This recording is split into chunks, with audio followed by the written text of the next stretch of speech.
All right, we've made our way back over here to the virtual stage in our lecture hall. So one of the things that our industry may need to continue to learn about is the world of power. We aren't all master electricians, and as power draw and demands continue to go up, it's important for us to have conversations and learn about some new technologies and capabilities that we have access to. So to have that conversation, I brought on my friend Luke Getto. Luke, thanks so much for coming on the show. Thank you very much for having me. Excited to be here. Luke, I've got to ask, so we're going to talk a little bit about digital electricity today, and one of the things that I think people may have a question about when they hear the word digital electricity, if they know what it means, is, okay, I know AC, I know PoE, what the heck is digital electricity, and how can we sort of break it down? Sure. So, in this amazing studio, you got a lot of cool connected devices, right? And PoE is a great technology. It combines power and data in a single cable, allowing you to power things remotely. But a lot of these devices can't be powered by PoE. They require too much power. They require AC power, right? AC power is dangerous. That's why we have a national electrical code.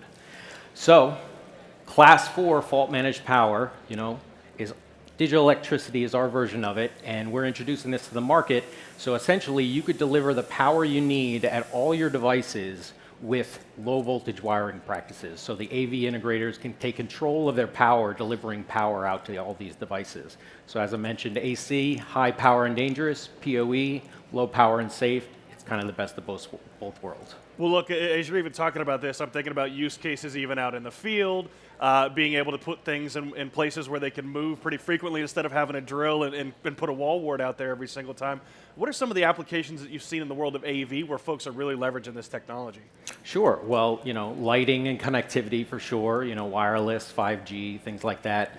But essentially, anything electronic in a building, maybe it's not being powered directly by fault managed power, but a PoE switch could be powered by that, and then the end devices are then powered by the switch. So you want to get those switches out to the edge, closest to devices that you can, and that's where the technology comes in, is high power loads. Using a very simple, couple pair conductors, 4 pairs conductors, you can get 4,000 watts at 1,000 feet with the same data runs you have today in the same pathways. Well, Luke, a lot of people are familiar and comfortable with PoE and AC. The challenge naturally is, okay, how do we teach and educate and allow the market to grow and adapt these technologies? What would you say maybe to some folks who have that legacy mindset of, I don't even want to touch this, I don't want to look at it, I'm comfortable with what I have?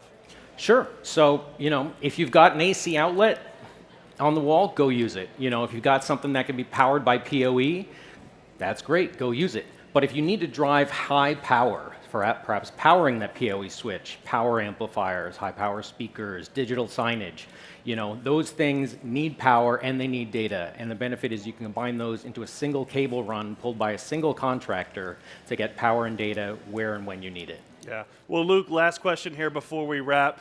I want to ask a little bit about sort of future-proofing, right? That's one of the buzzwords that happens every year at the industry is, how do I future-proof my systems? How do I future-proof my building? This actually might be a technology. How does this help actually future-proof some of those systems going long term?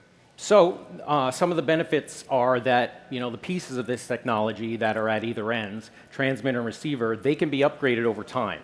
The wiring that goes through your building can be revisioned for those upgrades. Kind of like dark fiber, we like to call it dark copper. You run a few extra pairs of conductors, and now if you need a few thousand more watts at any location, it's there, it's ready. You just plug in a new receiver and you're ready to go. Well, Luke, thanks so much for hopping over here today. We appreciate you sharing your expertise and knowledge. If you don't know a lot about digital electricity, check Luke out. He's always teaching and training, and it's a great thing to continue to research, especially for our integration and installer community.